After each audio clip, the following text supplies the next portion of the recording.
Welcome back to the Alec Lewis Show. I'm your host, Alec Lewis.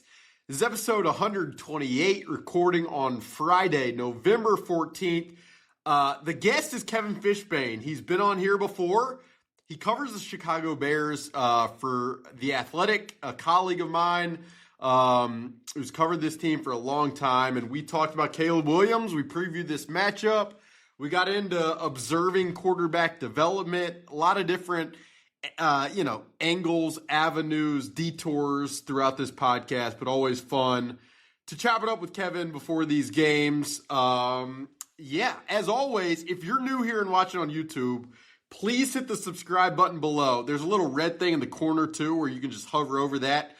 Takes 2 seconds, but helps us out. And then if you're listening on Apple or Spotify or iHeart, we really, really appreciate that. The show is presented by First Resource Bank. That is a member FDIC bank. In the Minneapolis area, it's run by Tim Siegley, Aaron Siegley, Charlie Anderson, some great dudes, some Vikings fans. They care about the team and the community. And their banking platform is really, really good. It's been necessary for me since I arrived here in the Twin Cities a bunch of years ago. The show is also sponsored by Unreal, the locally based clothing brand that does it at a level that nobody else is doing it right now. And they've got an NFL collection with premium Vikings drops on a week-to-week basis. This is just one of their regular hoodies that I'm wearing a lot right now, but really good apparel based here, easy to support. So please go check out Unreal in the description. Stories galore at The Athletic, where I do my day job covering this team. Wrote about Andrew Van Ginkel, loaded preview with John Krasinski. Some JJ analysis earlier this week, so a bunch of stuff over there. Let's not waste any time, though. Here's the Vikings-Bears preview, talking Caleb, talking quarterbacks, talking Bears defense, with Kevin Fishbain, my colleague at The Athletic. All right, Kevin, welcome back to the Alec Lewis Show, third-time guest. Just how does it feel? Welcome back. How are you 9 games into this season? Good. I'm kind of like I'm like moving up from like the SNL. You know how like they have the ones who are kind of like not officially cast members. Sure. I'm like one of those guys on the Alec Lewis Show. An extra. You're probably too young. You're too young for Friends, but it was this TV show on NBC. It was a sitcom. Like I'm like Gunther. Like I'm like in the most episodes without actually being one of the main castmates. I thought you were going to say I was too old for SNL, but you really you could have just done that for both. So, but I appreciate you providing that. I was just watching Drake May, and so I'm a little rattled here as I'm sitting down to record this podcast. You might have heard that the quarterback of your team and the quarterback of this team, I say your team, you don't own it, the team you cover, they were both drafted in the same draft in 2024, and so was Drake May. Part of me wants to know what you've thought of the quarterback from that draft that you cover in his second season in the NFL. His name's Caleb Williams. Thank you. Good question. I think Caleb's had some nice moments this year. He's shown his poise late in games. Look, the guy's got a clutch gene. And I think that's okay to kind of acknowledge that. Now, I'm sure the Bears would prefer that he doesn't have to do superhero stuff to beat the 2-7 Giants or to have to rally back to beat, the 3-win Bengals. But he already has more game-winning drives this year than anybody in Bears history. And like if he was doing what Drake May's doing, throwing the football especially, we'd be talking about an MVP candidate, obviously, because Drake May's being talked about as an MVP candidate, and Caleb's not there yet. His accuracy is not where it needs to be. I need to note this so I don't get yelled at by Bears fans. Yes, players dropped passes last week. That impacted last week's completion percentage. He did not get a lot of help. With that said, he's still overall this season completion percentage is better. Just still like there's still some times that you see this with the quarterback you cover. We see it with young quarterbacks all the time. You're in the press box and you kind of see somebody open and you see kind of that hitch and then you kind of see the happy feet and they escape. Now at Caleb, when he escapes, sometimes really good things happen. Sometimes, like Cincinnati, there were a lot of times he escaped and had to throw it away. So overall, though, I think it's been, especially over the last month, it's been good, been really good. And I just think if you're a Bears fan on the optimistic side, I think there's a lot of really good things to come. If you want to be a pessimist, you can wonder, like, how much better is he going to get? Or is like he always going to be just a little, for lack of a better comparison, Jay Cutlery? You're the perfect person to talk through it. And I was just, as you were Thank you. I am there, the perfect person. You can just stop right there. I appreciate it. No, because there has been a lot of conversation here locally about the highs and lows of watching a young quarterback who was drafted in the first round through 4 games. You've seen and lived and covered quarterbacks in their first foray so many times. And so I guess the question that I want to pose to you is, like, can you describe your journey or what you feel like it's been over the years of watching guys as they are getting their feet wet in the NFL at this position and maybe the difficulty in trying to evaluate it early on? It's really tough. From a professional standpoint, I've always believed it's important to go game by game and essentially ride the roller coaster with them. And I think, like, to use JJ as an example, like, what he did in the fourth quarter in Chicago was incredibly memorable. What he, showed last week against Baltimore showed some struggles. And that's the same quarterback. And it's okay for both those things to live in the same atmosphere. And then you just kind of keep building up to try to see who this guy is going to be. The challenge that we all have is that Jaden Daniels did what Jaden did last year. Drake May is doing what Drake May is doing right now with a new head coach.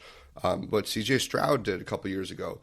And the other challenge is, like, every quarterback who doesn't get off to a great start, then you have people like, well, he'll be Josh Allen.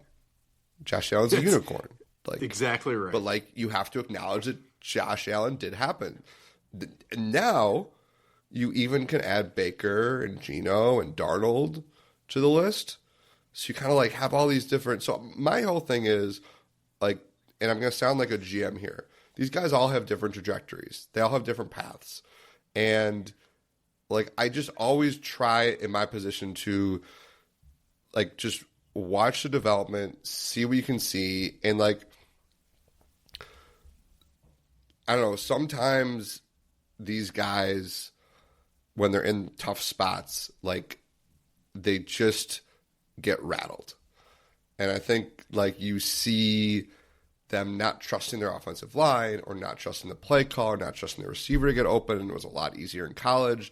And suddenly that's when the mechanics fall apart. Mm-hmm. And the thing that we all have to figure out, and more importantly, the guys getting paid millions of dollars have to figure out, is what's coachable and what is going to linger. Bingo. This is my third first-round pick quarterback I've covered. And that's why you're the perfect Mr. Trubisky, person. Period. With Trubisky, you just kind of reached a point in year 3 where you're like, okay, this guy can do a lot of nice things for you if A, B, C, D, E, F, G, H, I, J, K are all happening. And then you've seen the way his career has panned out, and great guy, great leader. If you need him in a pinch, you can step in, but he's a backup. Justin Fields, we all saw what he was capable of as a runner for sure. And you see some of the throwing talent, but you saw the accuracy issues, you saw the late game issues, you saw the turnover issues. It's and then you get enough of a sample size, and it's all right, it's just not working. So the question is, when do you get to that point? Because again, you have that Josh Allen's, you Darnold's, it's hard, it's really hard, and I think these other quarterbacks that figure out quickly make it really a lot harder on us to try to tell the fans, like, wait, like, just let this thing roll. And I'm sure you're dealing with that right now in Minnesota. And, like, with Caleb, even this year, there's been rough games where you have to, like, sort through, okay, this was a bad game, but. And then the flip side is you have to look at a good game and be like, yeah, this was a good game, but it could have been better, or is this really who he is? You know, like, I remember there was a time, I know I'm rambling here a little bit, but that's what podcasts are built for. There was, like, with Jay Cutler, like, I started covering him, 9, 10, 11, like, it was his 5th season, right? No. What class was he? Was he 06? Was he the 06 draft class? Yeah, he was the 06 draft class. Traded to the Bears on April 2nd, 2009. And so I got him in, like, his 8th season. And at that point, like, he is who he is. Yeah. And Jay, at his best, did some incredible things. And then we all knew what Jay kind of was when things weren't working out. But, like, that was a veteran quarterback where we didn't have to play this game every week. You just kind of knew who he was. And, like, some days he was really good and some days he struggled. And it is, I mean, you said you ride the roller coaster, but I mean, I would have to imagine in this day and age, with this media climate, you know, with the amount of eyeballs, with social media, like, the roller coaster is supercharged, jacked up, you know, it's even more ratcheted than it probably has been and was. And I mean, it was fascinating listening to you go through that because, to your point, like, you see the C.J. Stroud example, the Jaden Daniels example, the Drake May right now example, and you said, you know, like, it is a benchmark for fans to look at. It's a benchmark that media looks at. And it's hard if you're a fan, if someone listens to this podcast as a fan and they see a guy have such success in year one with a worse environment and a worse surroundings, then you're yearning for more. So it's tough. But then, I mean, there are all sorts of examples. Like, you didn't mention Bryce Young.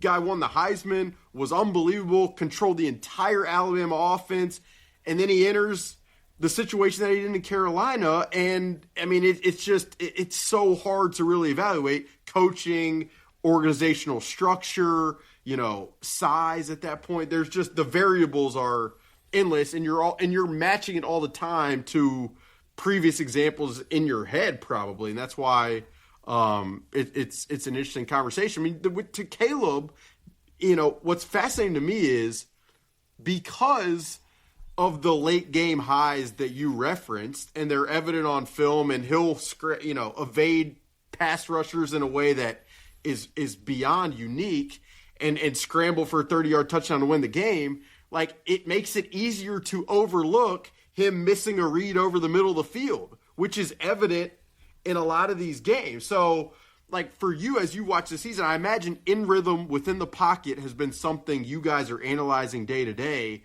How do you feel like he's developed in that capacity? You know, it's funny because he wants to be a pocket passer. Like, he said the other day, he goes, I'm a throwing quarterback. I'm not a running quarterback. Like, he's not out here trying to be, you know, a runner. He knows he can. So I think he prefers to just sit in the pocket and go through his reads. I think the flip side of that is he knows that he can escape. He knows he can make throws on the run that few people on this planet can make. And that probably makes it a little, you know, that shot clock in his head is different than other guys. But yeah, we're all watching that because, you know, Jared Goff was a near MVP with Ben Johnson, obviously, because of a lot of what he would do in the pocket. He was not going outside the pocket to do that stuff. So you want to kind of see that materialize, and this offense hums when Caleb's able to, you know, one pat, hit the guy in stride and watch him go. And you definitely see a couple of those every game, and you know, you want to see more. It's funny because the fans get so frustrated, I think, when we talk like this because of what Caleb can do when he extends the play. It's just like, you can't. I just don't think you can live there for like a career. Like that can't be your career. But I like, like, again, back to my quarterback judging history. Like I've seen like Caleb is better than the two other guys I covered. Like I'm pretty comfortable saying that, and just all of his abilities. And I think those two guys did some nice things and had horrible situations to deal with. Caleb had a pretty bad situation to deal with last year. But yeah, we're all kind of watching that whole idea of getting him getting that rhythm and that timing down to get these guys the ball quicker and in stride and all those things. It has to be. I mean, you said the shot clock in his head. It has to be difficult because when you can do something like he did against the Giants, rolling to his left late in that game and throwing the ball back across his body to Colston Loveland, the first-round pick tight end, like over the middle of the field, that is that ability and the velocity he can put on throws when he is outside the pocket. Like, he looks so comfortable mechanically throwing the ball when he's outside of the pocket. So again, it just has to be so interesting and difficult for him to try to discern at what point do I dip out, or at what point do I do I just continue with the original intent and rhythm of the offense that Ben Johnson designs very well. Yeah, and again, that goes to him knowing, like, oh yeah, here comes Brian Banks, but like Brian Burns, but I'm going to be able to, duck under him and spin out. Like, he just knows he's going to be able to do that. So, and Ben Johnson talked about it this week that, like, yeah, like he'd like to see Caleb. There's probably some moments where he can hang in there for another tick and get that ball out. But if he gets outside and that second play there, the problems they were having earlier in the season were he'd get outside the pocket and he wouldn't. This happened in Baltimore a lot. Like, he wouldn't run, or that second play just wasn't there. And you saw that improve against the Giants when they made their comeback. He did take off and run. He made that great play to Loveland. He had a couple plays that were dropped. So I think that's the thing with them is, like, he needs to be more comfortable taking off when he gets outside. And he also, again, he can stand there for another second and complete that quote unquote layup. With the rest of the offense, it was interesting to watch it on film. It feels like Roma Dunze is definitely taking a step.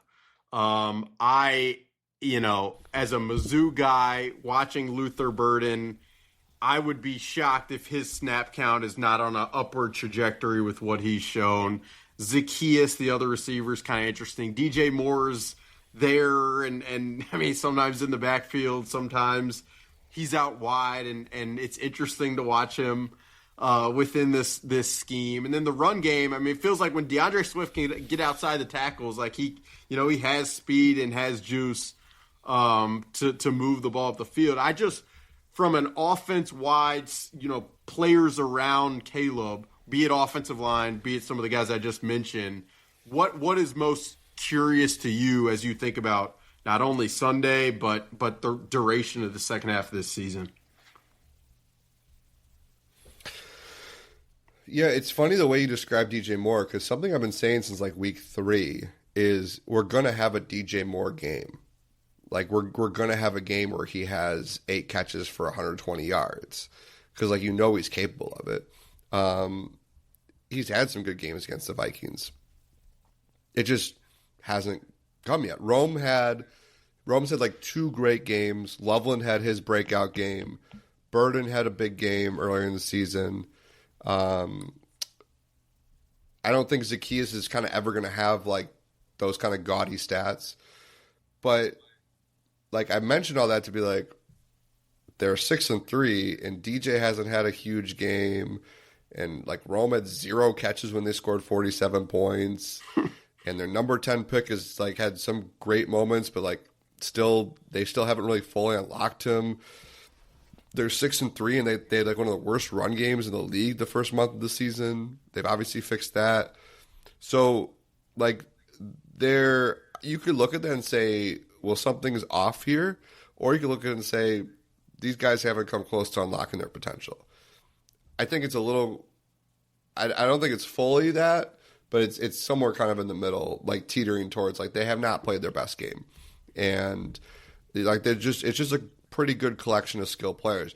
Burden is fascinating to me because folks who are listening to this on Friday, you can see like my mailbag, like every week I get questions about Luther Burden, like why isn't he playing more? And that really came to a head this week because he had the big catch late in the game. Zacchaeus had 3 critical drops.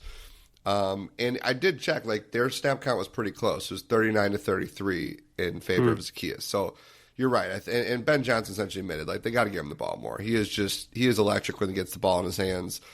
So yeah, I mean, it's a good problem to have, and it's an offense that like wants to like key in on different guys all the time. Like, they just don't want you as a defense to focus in on anybody. So yeah, as I said, it's funny. Like I guess the Cincinnati game is now kind of the benchmark for the offense as a whole. Probably because it's Cincinnati game, like, and the Bengals defense is one of the worst I've ever seen in person. Well, that's the thing. And their other big game against Dallas, which is also a putrid defense. So, like, you know, these guys, in the Dallas game, they couldn't run the ball, and they stalled in the fourth quarter.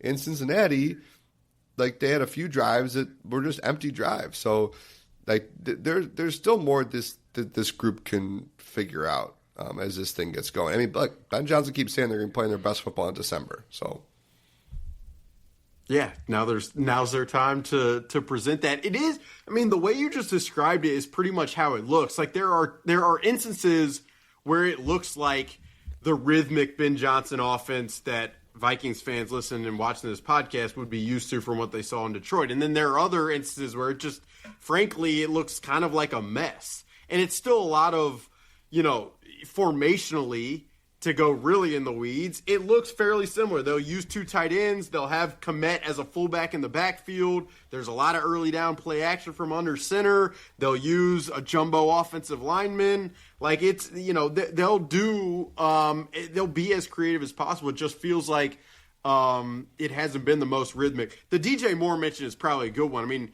the Vikings secondary, specifically the corners, have not had a ton of success tackling out on the edge. And he's a guy, if you get the ball to him in space, you know, it's difficult to tackle. Same with Luther Burden. So, yeah, that, you know, it's going to be interesting. To flip over to the defense, like, looking at the numbers of this defense it's kind of silly. They lead the NFL in turnovers with 20, which is where the Vikings were last year at this point in the season. They're giving up 1 million explosive pass plays. They haven't been exceptional. It doesn't look like stopping the run. Like, what do you make of what this defense has been and is going up against this Vikings offense that has hurt many eyes who are watching and ears probably who are listening? Yeah, I mean, they're like the prototypical opportunistic defense. And like you mentioned some of those rankings, I just want to pull up a couple of them. Like 30th in yards allowed per play, 29th in yards allowed per carry, 31st in yards allowed per pass. But they're number 1 in interception rate, number 6 on third down, number 12 in the red zone. So, like, and those are, like, that's where you make your money. I'm glad you plugged my story about the third down defense there that I put out this week with our colleague Ted Wynn. And he broke down the tape because it's a really fascinating thing. Like, Dennis Allen does like a lot of, you know, actually some of it reminds me of some of the old stuff that like Zimmer used to do. You know, where you got the 2 linebackers mugging on the A gap, the A gap. That's a classic. Love that. And then you know, are they going to rush 6? Are they going to rush 3? Is there a defensive end dropping in coverage? Like, you know, Flores does some similar stuff too, where like the idea is, the quarterback just has no idea where it's coming from. And like I first kind of observed that watching week 1. And when they get you like on 3rd and 8 plus, the Bears lead the league in opponent passer rating. Like the opposing quarterbacks have like a 39 passer rating on 3rd and 8 and more against the Bears. The problem is getting there. Like, I wrote this in my prediction. is that watching Mason, Jordan Mason, that's his name, the young fellow's name, watching him run in the fourth quarter in week 1, that was my first like, oh, this defense might be a problem. And like I could see Kevin O'Connell kind of creating a game plan that helps his quarterback, focuses on running the football, and gets them out of these 3rd and longs. Because if it's 3rd and 7, I think that's where J.J. McCarthy is really going to struggle, just because Dennis Allen's done a really good job against all quarterbacks this year with that. So, yeah, it's a weird defense. They're without their best cover guy in Jalen Johnson. They're without their best nickel in Kyler Gordon, although C.J. Gardner-Johnson's been kind of a fun little revelation since joining the team 2 weeks ago. They've been out without T.J. Edwards, who's one of their better run defenders. They're without Dio Dangbo, their big money defensive end, for the rest of the season. They lost their number 3 defensive end, the rookie Shamar Turner, for the rest of the season. They've been out with number 4 Dominique Robinson. Like, they moved Chris Williams, who's like started out the season like their number 4 defensive tackle. Like, he was playing end last week. So they've been totally banged up, but they just find a way to get the job done when they need to. So it's a total, like, it's a defense that's playing with fire, but they've done enough in the critical moments to help them be 6-3. So like that's a massive matchup, because like JJ's gonna have time to throw. Like there's not a great pass rushing team when they rush 4. So if Kevin O'Connell is comfortable letting him having him let it rip on first down, when they're going to be more in their they're not going to be throwing out crazy wrinkles, like you trust Jefferson Addison to beat those corners. Like if JJ gets in a rhythm, like that's how I can see the Vikings kind of taking control of the game. It's funny because there are a couple things you said that just, I know the people listening to this are, you said like if Kevin O'Connell can craft a game plan where he's helping the quarterback running the football, people listening to this are screaming, please, like, can he at some point run the football? That has been a question and a conversation here locally. And then you said, can I ask a question? Yeah. Ask away. Can I have a question for you? Like, what's the Vikings record? 4-5? That's the record. Okay. It's so funny to me because I understand expectations are higher. I understand like how they're losing. I get it. Like, for some of the Bears teams I've covered, for them to be 4-5 through 9 games would be like a miracle.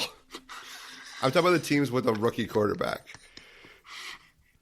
So like, I see Minnesota.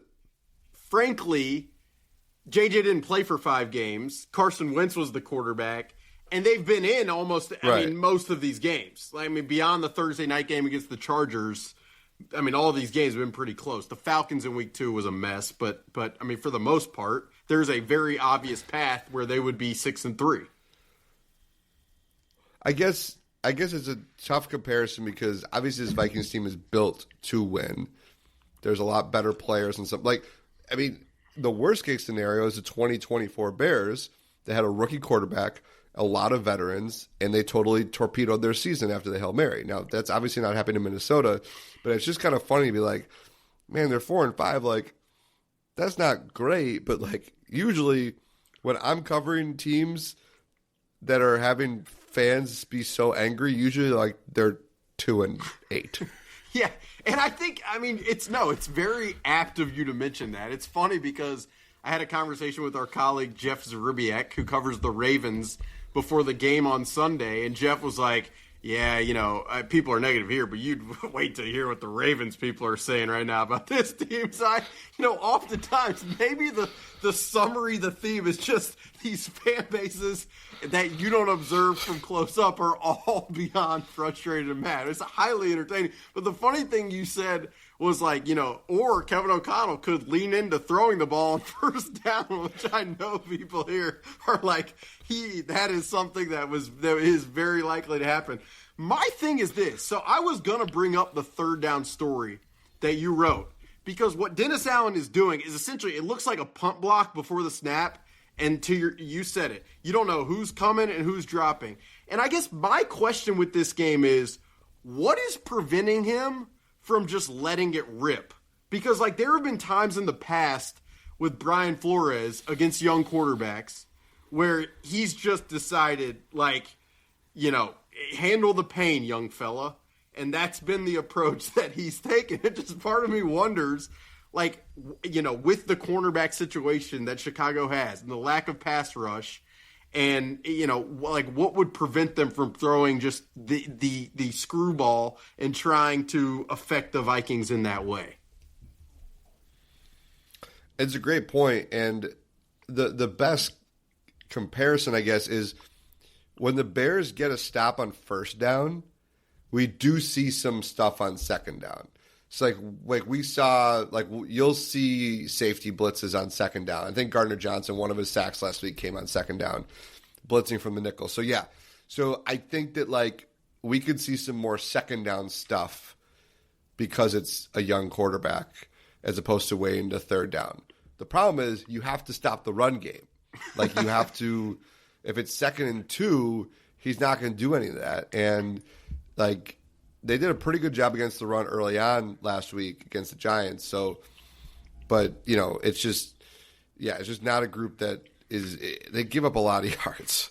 Yeah, from the Vikings standpoint, I mean, this does really feel like establish the run, be able to run the football, you know, because you can, because it'll help everything else. The one aspect that is kind of throws an interesting layer is Justin Jefferson did not, you know, it was an off game last Sunday against the Ravens. You got to, or I know, listening to him today, he's going to be very motivated, and I would imagine head coach Kevin O'Connell is going to be motivated to get him going. So balancing those two worlds has kind of been the story of the season, and how they do it on Sunday is going to be interesting. Did you make a prediction? You asked me for a prediction, so hopefully you made a prediction. I did. I picked the Vikings. Kind of because what I was talking about. I think there's a way to scheme up that offense to do enough to stay ahead of the sticks and keep the Bears out of the advantageous defensive opportunities. And if they're able to do that early, it keeps the Bears, you know, putting Caleb Williams in shotgun a lot. You lose some of the play action stuff. We've seen some games where they've gone away from the run maybe a little too early. And, like, I could see, you know, if the Vikings build a lead, does that happen? And, yeah, so I just, like, here's the thing. The Bears have these two games. So they got, after Sunday, the next game, they host Mike DeFabo's Pittsburgh Steelers. Shout out Mike DeFabo.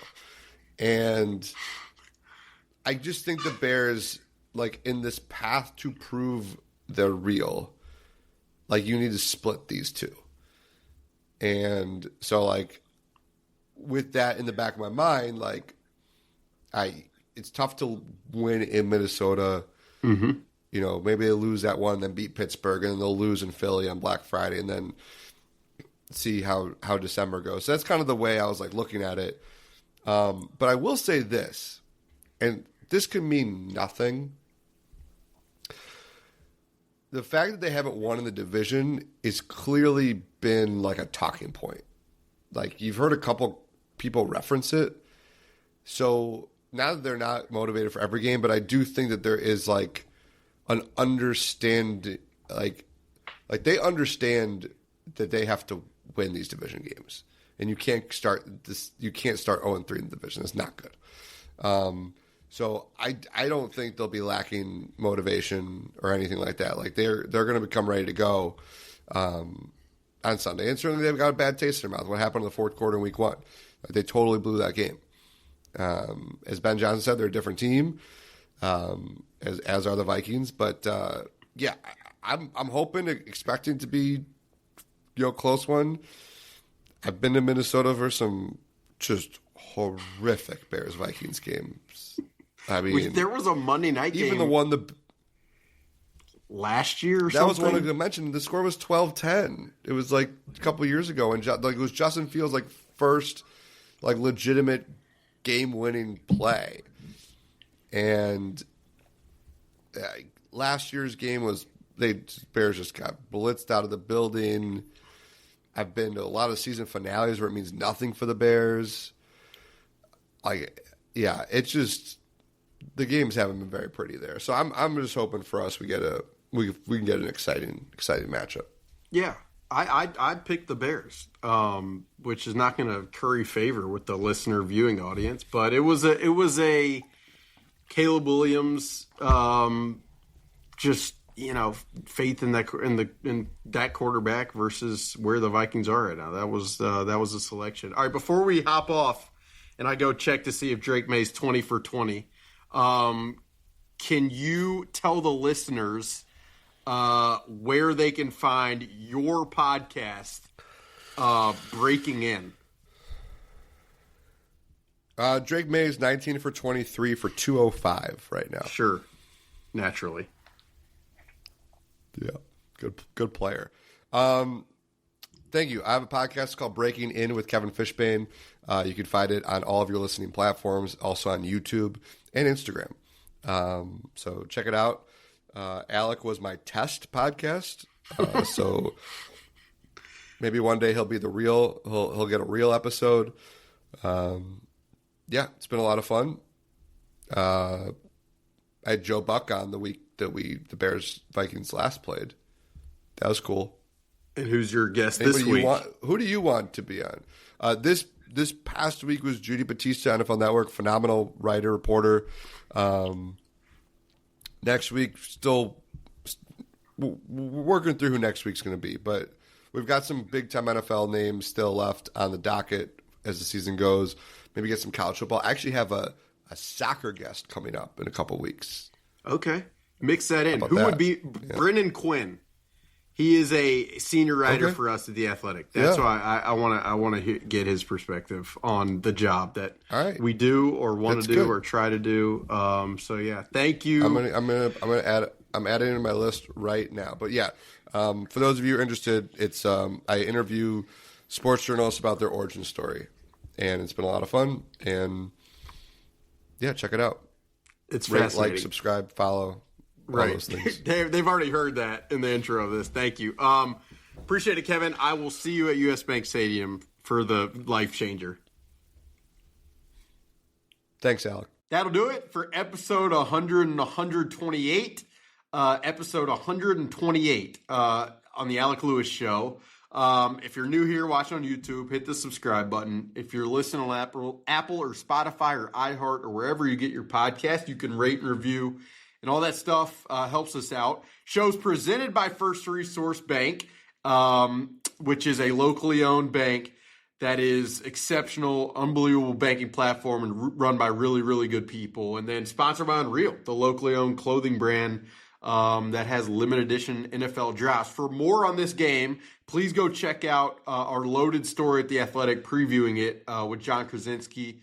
My colleague who covers the Timberwolves day to day and does really everything because he's incredible. And with that, if you're going to the game Sunday, enjoy it. If you're watching, hope it's easy on the eyes. We will be back next week to cover it all with as much in-depth eval as we possibly can. But with that, that'll do it for episode 128. We will talk to you guys very, very soon.